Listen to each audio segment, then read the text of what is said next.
Assalamualaikum warahmatullahi wabarakatuh. Innal hamdalillah nahmaduhu wa nasta'inuhu wa nastaghfiruh wa na'udzu bihi min shururi anfusina wa min sayyiati a'malina. May yahdihillahu fala mudilla lahu wa may yudlil fala hadiya lahu.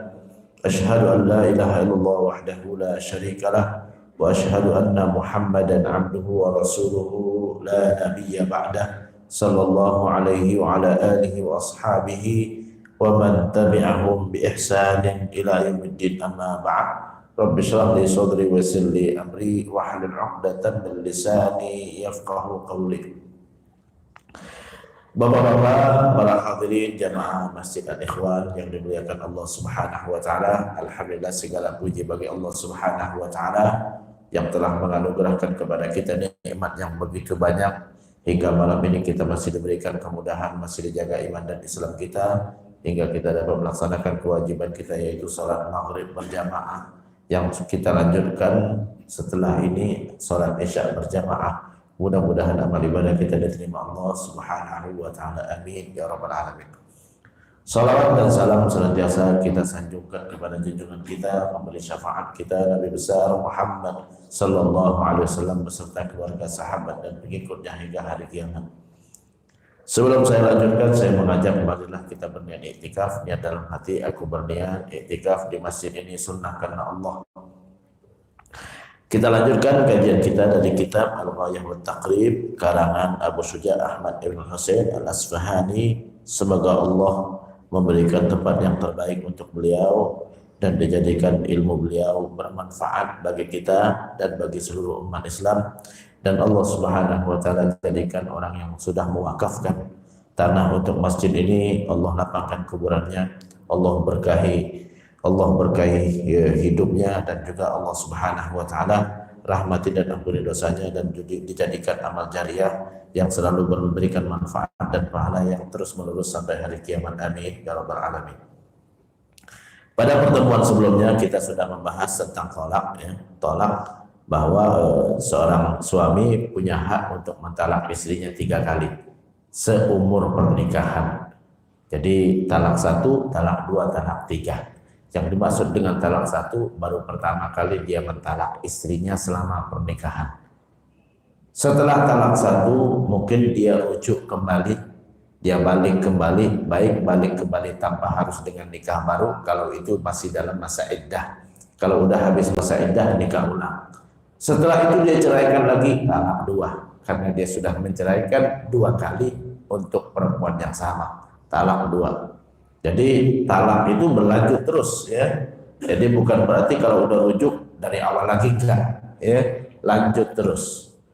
Rujuk lagi setelah talak yang kedua, ya, nanti habis itu mungkin ribut lagi atau bermasalah lagi, talak 3. Jadi namanya talak 1, talak 2, talak 3 adalah talak seorang laki-laki kepada perempuan yang sama, ya, selama pernikahan dengannya. Ya, walaupun udah cerai, udah rujuk lagi, lanjut lagi setelah itu. Ya, bukan berarti dari awal talak 1 lagi, enggak. Kalau udah talak 3, udah nggak bisa rujuk lagi. Kalau udah talak 3 nggak bisa rujuk kecuali dengan 5 syarat yang udah pernah saya sebutkan, ya, yaitu dia nikah dengan laki-laki yang lain dulu, sudah berhubungan dengan laki-laki tersebut, ya, lalu dia bercerai lagi, alami, bukan karena permintaan kita. Setelah bercerai dari laki-laki tersebut, habis masa iddahnya, baru boleh dinikahin lagi. Kalau udah dinikahin lagi setelah talak 3, maka itu baru dari awal lagi, talak 1 lagi. Ya, setelah itu terjadi talak lagi, baru talak 1 lagi. Jadi nggak bisa talak 1 kecuali udah talak 3 dulu. Ya, baru balik lagi ke talak 1. Kemudian, wa idza halafa alla yata' zaujatahu, seorang suami haram dia bersumpah untuk tidak menyetubuhi istrinya. Kalau dia bersumpah untuk tidak menyetubuhi istrinya dalam masa yang lebih dari 4 bulan, maka wajib dia tebus sumpahnya. Wajib dia bayar kafarah sumpahnya, yaitu dengan apa?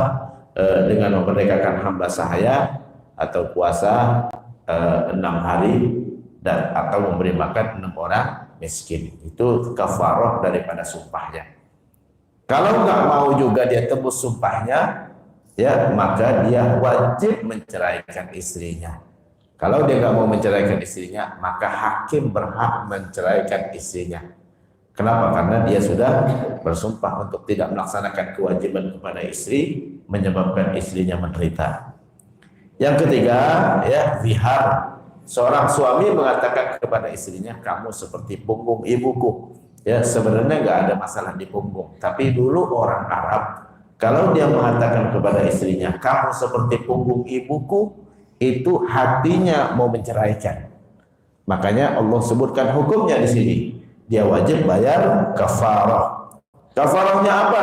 Memerdekakan hamba sahaya, atau puasa 2 bulan berturut-turut, atau memberi makan orang miskin 60 orang miskin. Ya, yaitu secara berurut, ya secara berurut merdekakan hamba sahaya nggak bisa, puasa 2 bulan nggak bisa, baru memberi makan 60 orang miskin. Siapa yang menzihar istrinya?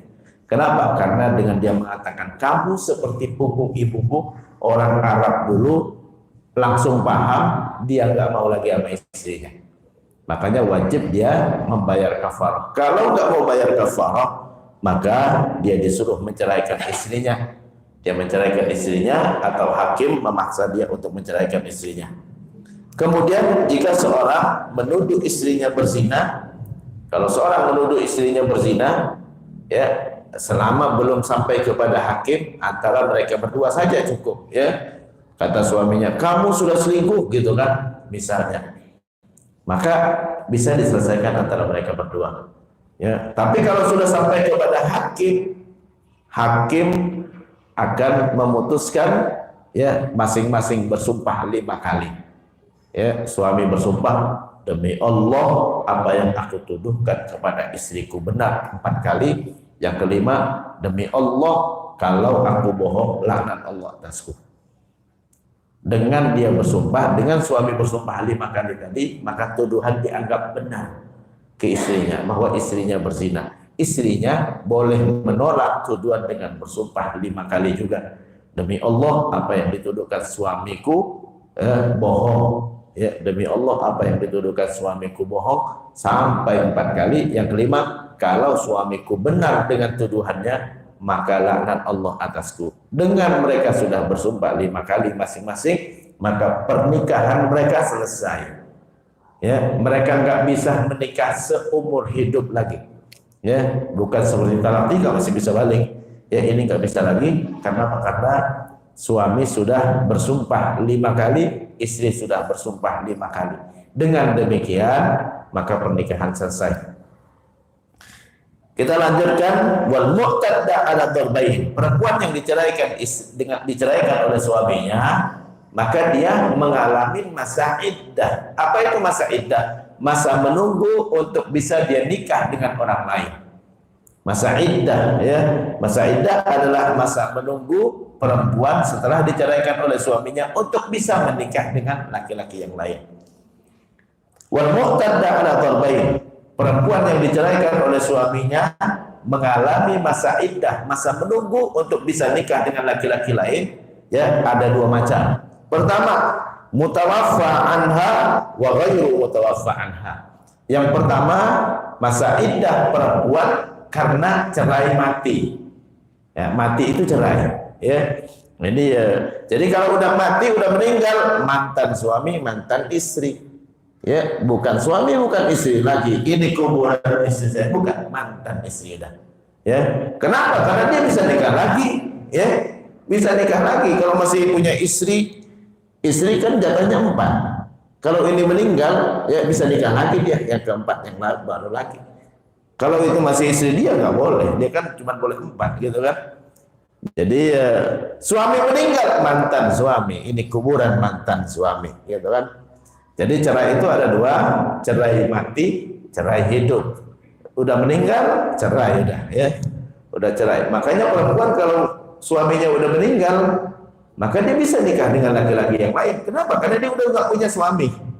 Sudah nggak punya suami. Adapun kuburan itu kuburan mantan suami, ya. Sudah bukan suaminya lagi. Jadi perempuan yang diceraikan itu ada 2 macam, yang diceraikan cerai mati atau cerai hidup. Fal mutawaffa anha, perempuan yang cerai mati, in kanat hamilan fa iddatuha biwad'il haml.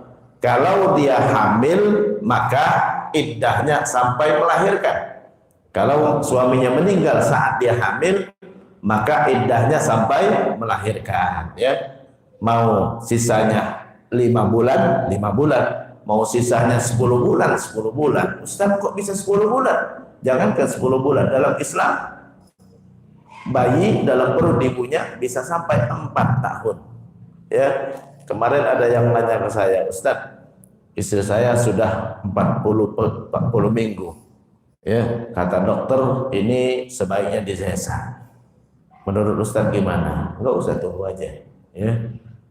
Tapi udah 40 mau, jangankan 100 minggu pun tetap tunggu aja. Karena dalam Islam, ya, bayi dalam perut ibunya itu 4 tahun maksimalnya.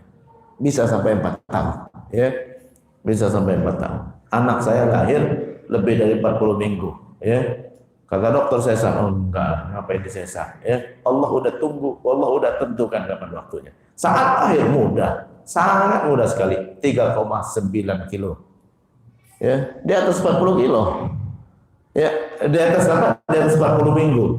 3,9, ya. Jadi kalau perempuan tadi yang meninggal suaminya, dia dalam kondisi hamil, fa iddatuha biwad'il haml, iddahnya sampai melahirkan. Mau sisanya 5 bulan atau 10 bulan atau 9 bulan, tunggu sampai melahirkan. Wa in kanat hailan fa iddatuha 4 ashhurin wa 'ashrun. Tapi kalau seandainya dia tidak hamil, maka iddahnya adalah 4 bulan 10 hari. 4 bulan 10 hari. Wa ghairul mutawaffa anha, adapun perempuan yang cerai hidup, ya. Adapun perempuan yang cerai hidup, in kanat hamilan, kalau hamil fa iddatuha biwad'il haml, iddahnya sampai dia melahirkan. Melahirkan, habis masa iddah, boleh dia nikah lagi. Ya, boleh dia nikah lagi. Ustaz, dalam masa nifas boleh nikah? Ya, boleh, nggak ada masalah. Ya, masa nifas boleh nikah, ya.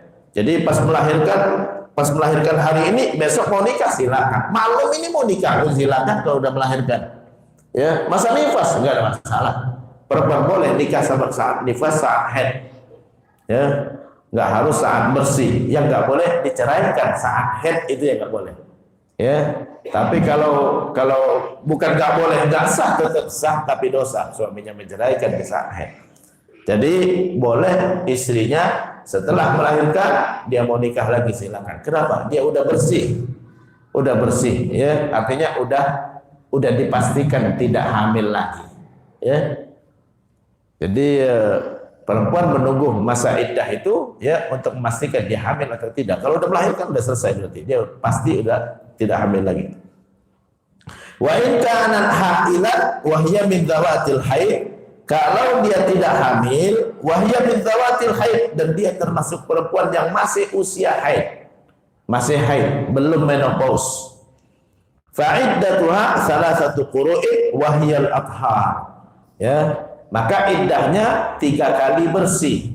3 kali bersih. Jadi kalau dia diceraikan saat bersih, ya, saat bersih, maka itu bersih yang pertama, lalu haid, ya, dan bersih lagi, bersih yang kedua, haid, bersih lagi, bersih yang ketiga. Habis bersih yang ketiga, haid, boleh nikah lagi, silakan nikah lagi, ya. Jadi 3 kali bersih, lewatin 3 kali masa bersih, maka habis masa iddahnya. Jadi kalau dia tidak hamil sementara dia masih usia haid, maka sampai 3 kali bersih dari haid, maka baru boleh dia nikah lagi.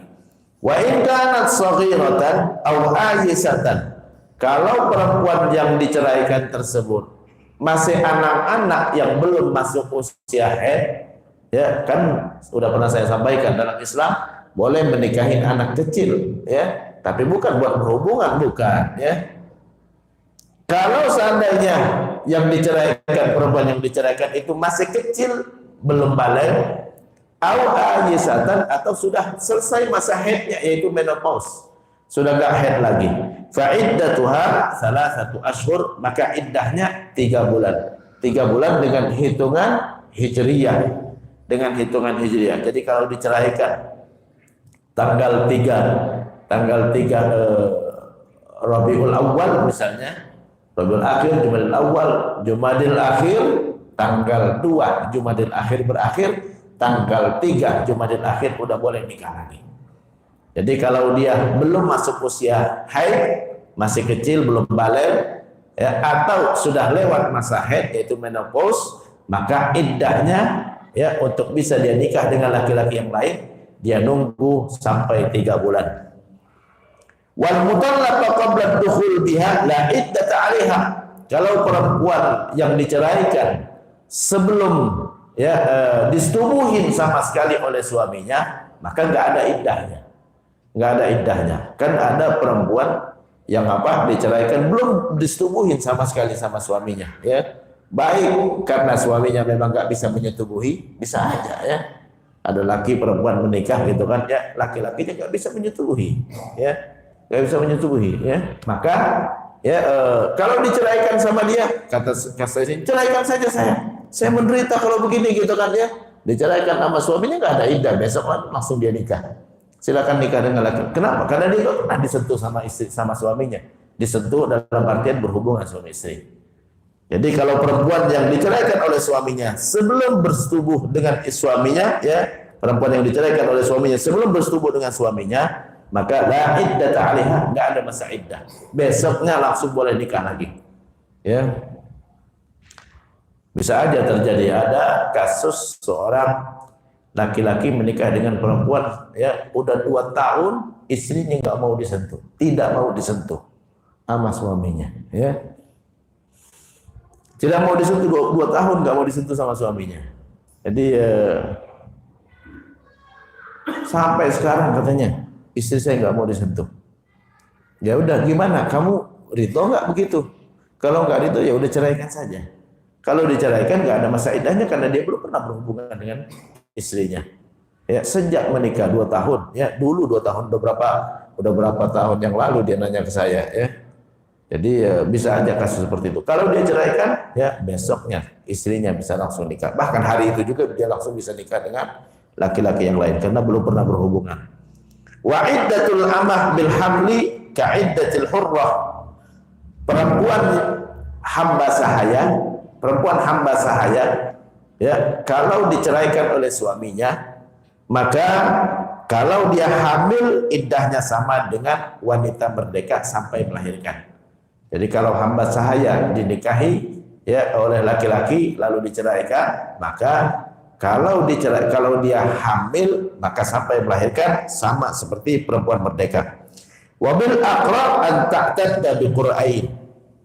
Tapi kalau dia tidak hamil, ya tidak hamil dalam masa usia haid, masih haid, maka iddahnya adalah 2 kali bersih.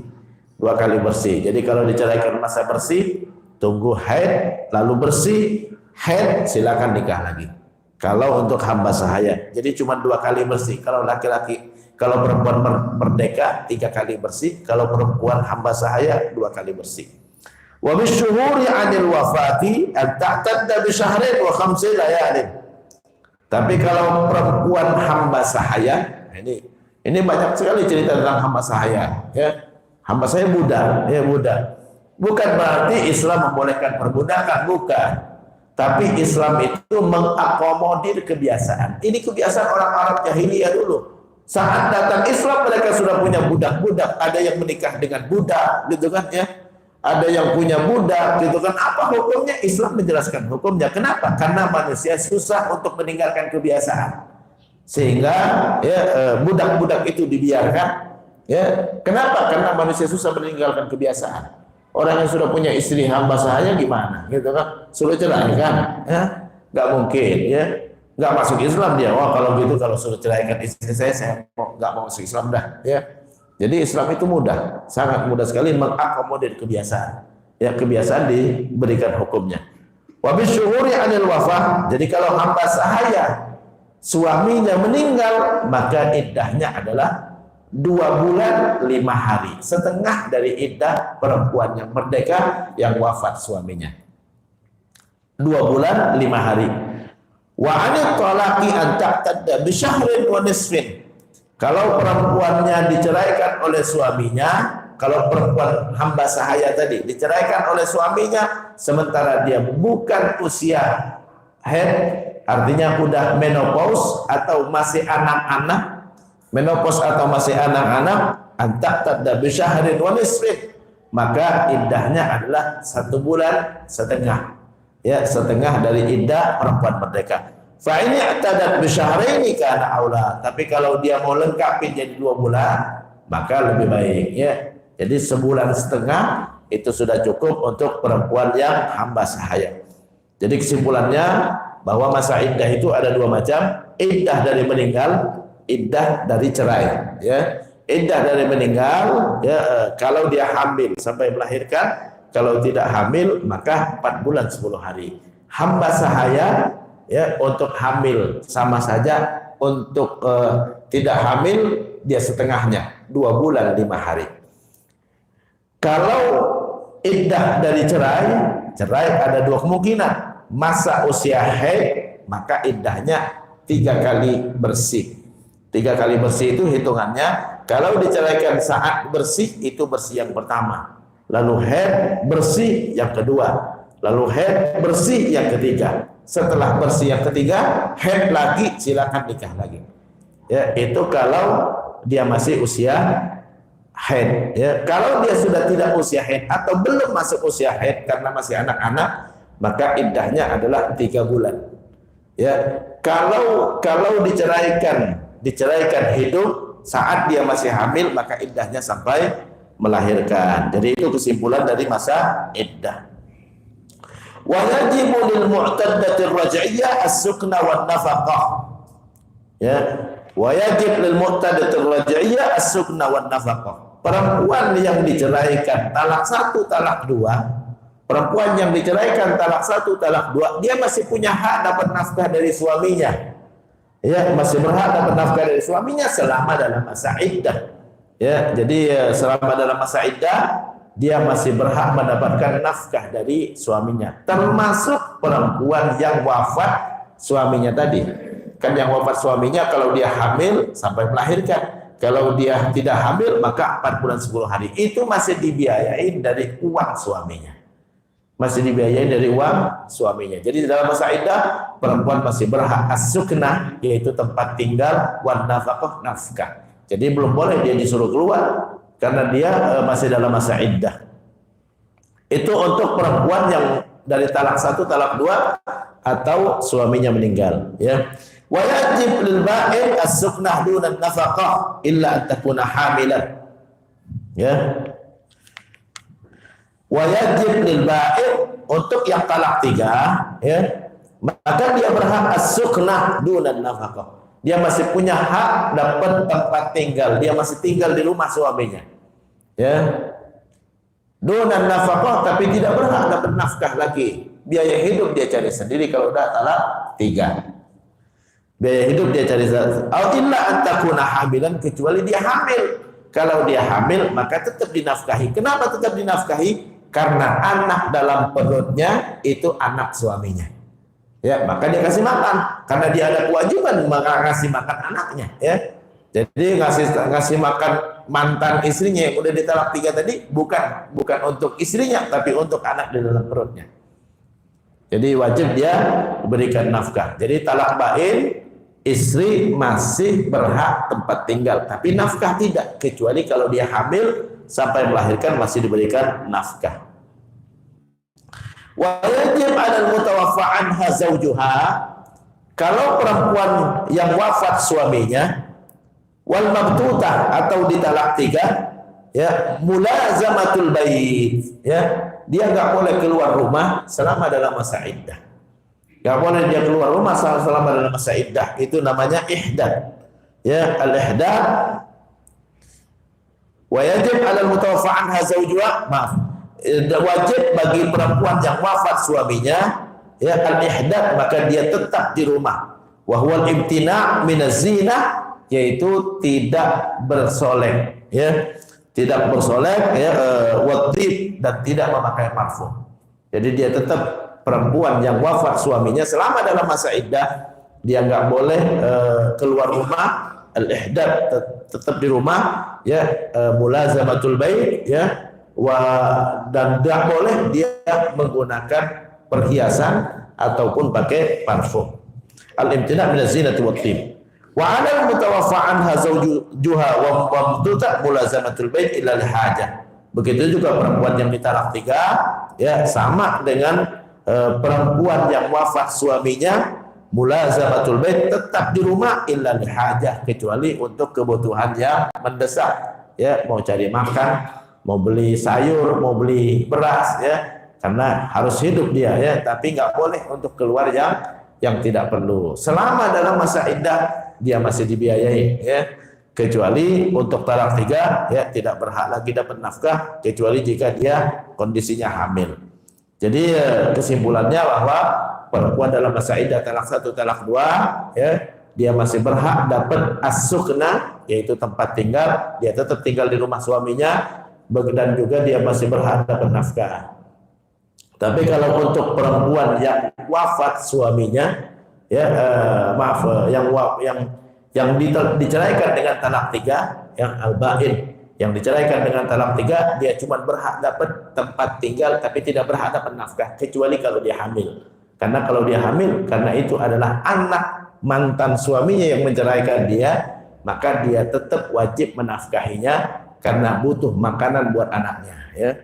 Tapi kalau seorang perempuan yang wafat suaminya selama dalam masa iddah, maka dia wajib ihdad. Ihdad itu adalah tidak boleh dia berhias dan tidak boleh dia memakai parfum, dan harus tetap berada di rumah, ya, tidak boleh keluar kecuali untuk kebutuhan yang mendesak, ya. Kebutuhan yang mendesak itu cari makan, ya. Ustaz, kalau kerja gimana? Kalau seandainya suaminya meninggalkan warisan, nggak boleh, ya, karena cukup dengan biaya yang ditinggalkan oleh suaminya. Tapi kalau suaminya nggak meninggalkan harta sama sekali, kalau dia nggak keluar, nggak bisa makan, nah ini baru boleh dia kerja. Illa lihajah, karena itu kebutuhan. Faslun, wa man istahdatsa milka amatin. Siapa yang memiliki hamba sahaya, ya. Ini saya sudah sampaikan tadi bahwa bukan berarti Islam membolehkan perbudakan, tapi saat Islam datang, orang Arab itu sudah banyak punya budak, ya. Abu Bakar punya budak antara lain Bilal bin Rabah, tapi dimerdekakan sama Abu Bakar Siddiq, ya. Jadi banyak di antara sahabat yang sudah punya budak, ya. Istrinya Rasulullah Khadijah juga punya budak, ya. Ummu Salamah juga punya budak, ya. Jadi orang Arab sudah terbiasa punya budak, sehingga gak mungkin diwajibkan untuk mereka memerdekakan, karena budak-budak itu dibeli dengan harga mahal, ya. Jadi ini menunjukkan bahwa Islam mengakomodir kebiasaan.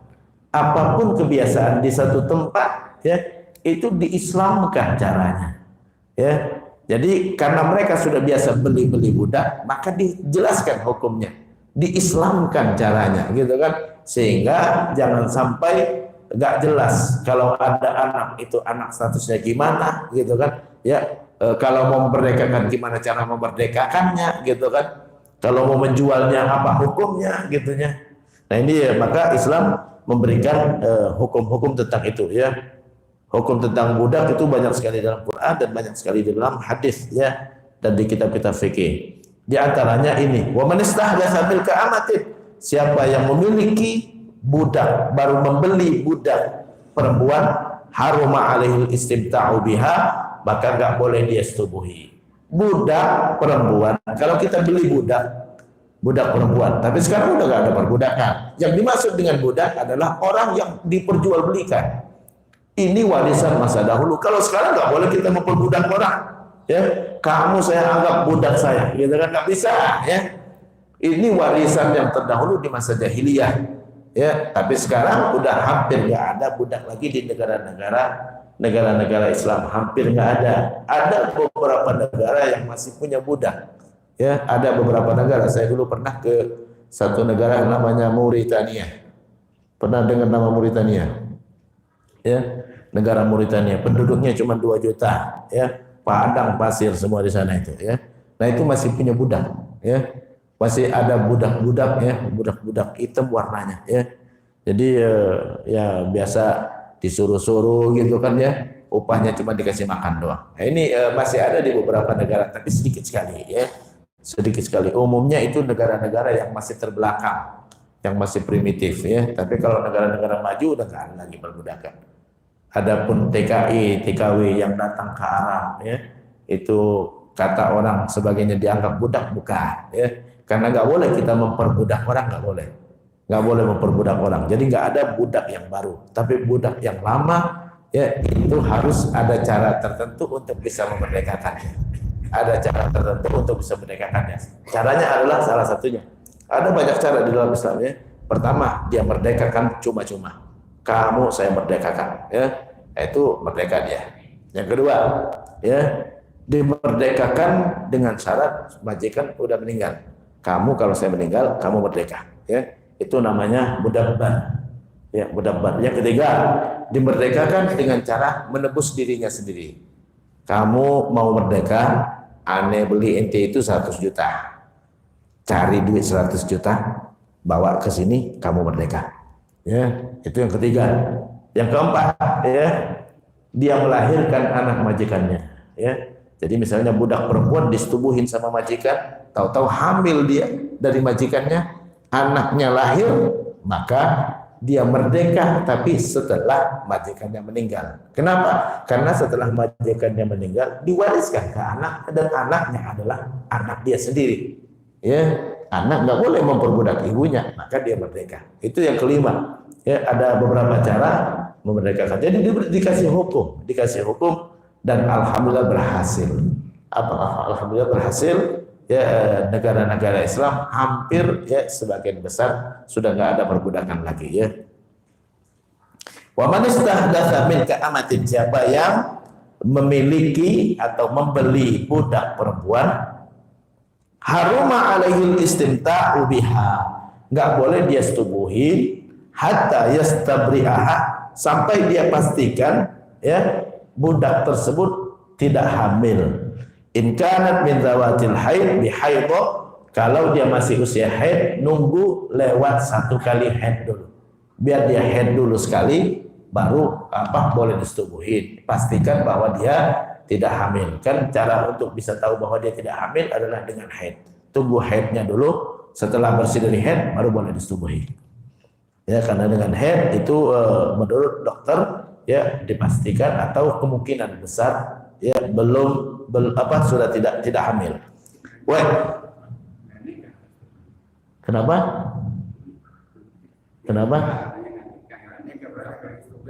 Enggak nikah. Membelinya, nah ini itu dihukumin. Kita membelinya sama dengan menikahi. Menjualnya sama dengan menceraikan. Itu hukum budak, bukan hukum manusia biasa, bukan. Ya, hukum budak, membelinya sama dengan menikahi, menjualnya sama dengan menceraikan. Jadi saat dia beli, ya, saya beli budak kamu, berapa harganya? Sekian, ya. Oke, saya beli, ini saya bayar. Kita beli berarti kita nikahi. Kita nikahi, ya. Boleh disetubuhi tanpa harus nikah. Kecuali kalau perempuan tadi, ya, tapi majikan boleh tidak menyetubuhinya dan boleh dia nikahkan dengan orang lain. Anda nggak butuh sama kamu nikah aja sama dia, ya. Boleh. Tapi kalau dia dinikahkan sama orang lain, nggak boleh lagi majikannya. Ya, karena dia nikahkan sama orang lain. Tapi kalau dia nikahkan sama orang lain, dia berhak untuk menyetubuhinya sama seperti istri dia, ya. Wa in kanat min dawatis syuhur bi syahrin faqat. Kalau budak tadi tidak dalam usia haid, baik itu karena dia masih kecil, anak-anak, atau, ya, lo Ustaz, anak-anak diperbudak. Anak budak juga. Itu hukumnya luas sekali terkait dengan hukum budak. Ya, bukan Islam memperbudak, bukan. Ini hukum yang turun-temurun di masa jahiliyah. Sehingga Islam memperjelas hukumnya supaya jangan nggak jelas, segala sesuatu harus jelas, ya.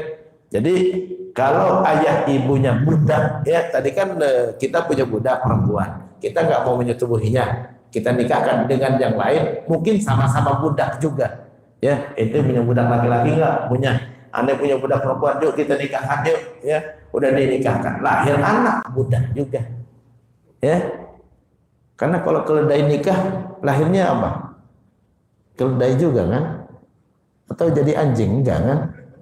Jadi ya itu hukumnya, itu dijelaskan hukumnya. Ya, dia merdeka dengan tadi kan sudah saya sebutkan ada 6 cara untuk merdekakannya. Merdekakan cuma-cuma, merdekakan dengan syarat, ya ada.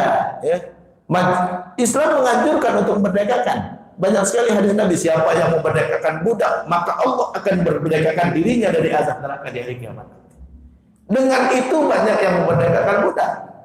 Ya, makanya perbudakan nggak ada dalam Islam. Jadi itu bukan warisan Islam, bukan. Ya, bukan warisan Islam. Tapi Islam tidak selamanya membumi hanguskan kebiasaan. Karena orang berat untuk meninggalkan kebiasaan. Orang yang udah punya budak banyak di rumahnya, ente mau masuk Islam, budaknya itu belum merdekakan, nggak jadi dia masuk Islam. Ya, nggak jadi dia masuk Islam. Oke, ente masuk Islam. Saya punya budak, nggak masalah. Ya, sini kita jelaskan hukumnya begini. A, B, C, D gitu kan ya. Dijelaskan hukumnya sama Rasulullah. Ya, nggak masalah. Ente punya budak berapa? 100. Ya, nggak masalah. Itu tetap budak ente. Tapi kalau ente mau merdekakan, ente dimerdekakan dari azab Allah. Kalau ente merasa rugi merdekakan cuma-cuma karena ente beli, ya silakan minta tebusan sama dia. Ente cari duit, ya saya beli ente mahal gitu kan ya. Kalau ente punya duitnya nanti aneh merdekakan. Itu cara yang kedua. Yang ketiga, ya kalau dia nggak bisa, wah ini anak nggak mungkin dia bisa nyari duit, ya. Ya udah, ente kalau ente cukup katakan kamu merdeka kalau saya meninggal, ya kan nggak butuh lagi kalau udah meninggal, ya. Nah itu cara yang ketiga. Ada sampai 6 cara untuk merdekakan budak. Jadi kalau seandainya budak tadi belum masuk usia haid, masih anak-anak atau sudah menopause, maka tunggu sebulan dulu, ya. Sebulan baru bisa dipastikan bahwa dia tidak hamil. Wa in kanat min zawatil hamli bil wada'. Tapi kalau dia hamil, tunggu dia melahirkan dulu. Kalau pasti dia hamil, tunggu melahirkan. Wa idza mata sayyidu ummil walad istabra'at nafsaha kal ama. Kalau seandainya seorang budak dia melahirkan anak majikan, majikan menyetubuhi budak perempuannya, lalu lahirlah anaknya. Maka setelah lahir anaknya dia merdeka, tapi tunggu 1 kali haid dulu baru boleh nikah lagi. Ya, istabra'at ya nafsaha kal ama. Setelah majikannya meninggal, dia merdeka, tapi tunggu ya 1 kali haid baru boleh dia nikah lagi. Itu terkait dengan hamba sahaya, ya. Nanti setelah itu masuk kepada bab menyusui, ya. Saya kira cukup sampai di sini. Kalau ada yang bertanya silakan. Wassalamualaikum warahmatullahi wabarakatuh. Ada yang mau bertanya?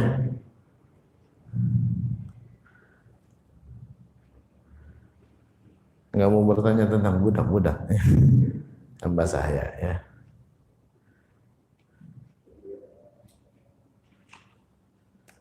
Jadi saya dulu pernah ke Mauritania, ya. Mauritania itu di bawah Maroko, ya. Jadi Maroko di atas perbatasan dengan Spanyol, di bawahnya Mauritania. Ya, negaranya negara tandus. Ya, sebenarnya negaranya kaya, tapi kekayaannya diambil sama orang-orang barat, ya. Orang-orang barat yang masuk ke situ, yang investasi orang Jerman, Amerika, Australia, ya. Termasuk orang Indonesia juga ada yang investasi di sana. Penduduknya primitif, ya. Tinggalnya bahkan rumahnya nggak ada alas, nggak ada lantai seperti ini, ya.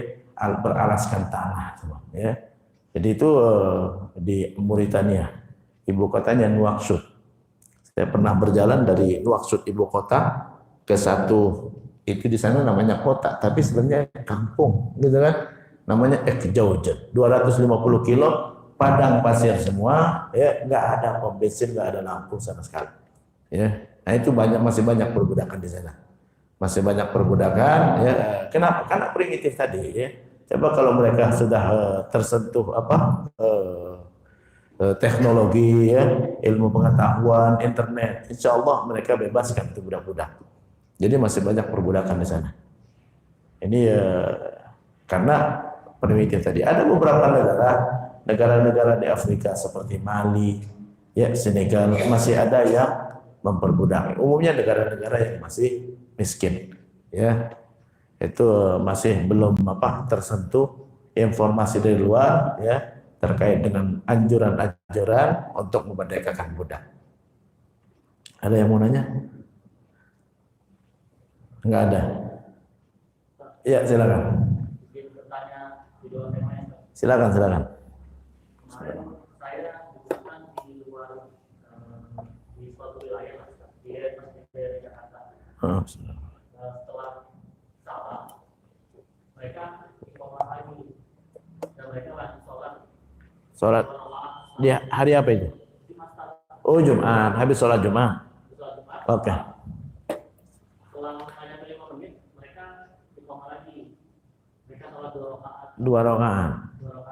Saya nanya sama yang mungkin sebelah saya. Itu sholat apa? Itu ternyata mereka menggunakan untuk sholat Zuhur. Oke. Nah, itu apa hukumnya? Harusnya bukan 2 rakaat, 4 rakaat ya. Jadi harusnya 4 rakaat. Itu kalau kita sholat Jumat dan kita ragu Jumatnya sah atau tidak. Jadi dalam mazhab Syafi'i, kalau kita sholat Jumat ragu Jumatnya sah atau tidak, baik karena jumlah orangnya nggak cukup. Ya kadang-kadang ada beberapa masjid Jumatnya nggak banyak orangnya, nggak nyampe 40 atau ngepas 40. Ya, sehingga ragu-ragu ini memenuhi syarat atau enggak. Atau khutbahnya rukunnya enggak lengkap. Kan khutbah kan ada rukunnya. Ada khotib yang enggak tahu tentang rukun khutbah. Jangan dikirain khotib semua tahu ya.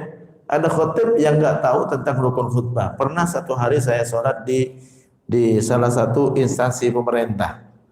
Khotibnya terkenal, udah meninggal sekarang ya. Udah meninggal sekarang ya. Mudah-mudahan Allah ampuni dosanya ya. Dia ustadz yang biasa di TV ya. Dia khutbahnya kayak ceramah biasa. Ya. Rukun khutbahnya nggak lengkap ya. Rukun khutbah kan ada 5. Pertama mengucapkan alhamdulillah. Yang kedua mengucapkan salawat Allahumma salli ala Muhammad. Harus ada kalimat salawat, harus ada kalimat Muhammad. Ya, kemudian harus berwasiat dengan takwa, harus ada kata wasiat, harus ada kata takwa. Yang keempat harus mengucapkan 1 ayat dari Al-Qur'an. Ya, 1 ayat yang dipahamin oleh jamaah. Yang kelima berdoa untuk umat Islam secara keseluruhan. Itu 5 rukun itu harus lengkap. 5 rukun itu harus lengkap di khutbah pertama ya ataupun khutbah kedua ya. Jadi harus lengkap. Jadi ada khotib yang dia nggak lengkap khutbahnya. Saya bilang kepada DKM-nya, tolong tanyakan sama ustadznya, benar nggak rukunnya tadi nggak lengkap ya? Apa yang dia jawab? Oh ya mohon maaf, ya saya lupa ya. Nah, itu jadi ragu-ragu kita sholat. Akhirnya saya sholat zuhur lagi. Sunnah kita sholat zuhur lagi kalau sholat Jumatnya diragukan nggak sah. Bukan 2 rakaat, bukan. Ya jangan 2 rakaat tapi 4 rakaat kalau dia mau ya. 4 rakaat disunnahkan dalam mazhab Syafi'i. Dalam mazhab Syafi'i sunnah kalau kita ragu sah tidaknya sholat kita, maka kita ulangin lagi. Kalau Jumat nggak mungkin Jumatnya diulangin lagi ya. Jadi kita cuma mengulangin zuhur ya. Jadi boleh. Tapi kalau Jumatnya udah pasti sah, nggak boleh diulangin. Ya sama dengan akad nikah tadi saya katakan ya sebelumnya, akad nikah ya kalau udah pasti sah nggak boleh diulangin lagi. Ya kalau udah pasti sah nggak boleh diulangin karena menambah-nambah sesuatu yang tidak disyariatkan. Jadi boleh kalau ragu-ragu, tapi nggak boleh kalau yakin sah, nggak boleh kita ya ulangin lagi ya. Wallahu a'lam. Jadi bukan 2, harusnya 4. Wallahu a'lam. Iya, nggak boleh jadi kebiasaan ya. Jadi nunggu saat kita ragu aja. Jadi kalau jamaahnya udah penuh ya, kemudian khutbahnya udah mantap gitu kan, ya rukunnya udah lengkap, nggak boleh kita ulangin karena udah pasti sah ya. Kalau udah yakin sah nggak boleh diulangin. Kalau ragu baru disunnahkan, dianjurkan. Kalau yakin nggak sah wajib diulangin ya. Kalau yakin nggak sah wajib diulangin. Kalau ragu sebaiknya diulangin.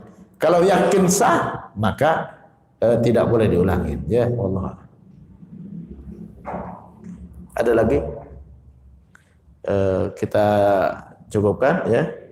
Demikian mudah-mudahan bermanfaat, yang benar dari Allah dan Rasulnya, Yang salah adalah kekhilafan saya sendiri. Saya mohon maaf, saya mohon ampun. Wabillahi taufiq wal hidayah wal afu minkum jami'an. Wassalamualaikum warahmatullahi wabarakatuh.